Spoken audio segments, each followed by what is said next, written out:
வணக்கம். இப்போ எல்லாம் யாருமே சாரியை ப்ளீட் பண்ணி அயர்ன் பண்ணாமல் ஒரு ஃபங்க்ஷனுக்கு கட்டுறதே கிடையாது. ஏன்னு சொன்னால் இப்போ இருக்கிற சாரிகள் ப்ளீட் பண்ணி அயர்ன் பண்ணாமல் கட்டவே முடியாது.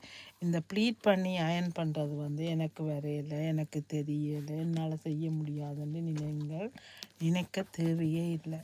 நீங்களும் இந்த மாதிரி அழகாக ப்ளீட் பண்ணி அயர்ன் பண்ணி அதை அழகாக கட்டி கொண்டு போகலாம். மற்றவர்கள் மாதிரி நீங்களும் உடுக்கலாம். தெரியாதுன்னு சொல்லி விட்டுடாதீங்க. முயற்சி செய்யுங்க. திரும்ப திரும்ப திரும்ப நீங்கள் முயற்சி செய்யுங்க. கண்டிப்பாக நீங்களும் அழகாக சாரியை ப்ளீட் பண்ணி அயர்ன் பண்ணலாம். அதோடு மட்டுமில்லாமல் நீங்கள் இந்த மாதிரி மற்றவர்களுக்கும் சாரியை ப்ளீட் பண்ணி அயர்ன் பண்ணி அதை பேக் பண்ணி அது நீங்கள் ஒரு வேலையாக கூட செய்யலாம். முயற்சி செய்து பாருங்கள். கண்டிப்பாக நீங்களும் இந்த மாதிரி அழகாக சாரியை ப்ளீட் பண்ணி அயர்ன் பண்ணலாம். நன்றி, வணக்கம், பாய் பாய்.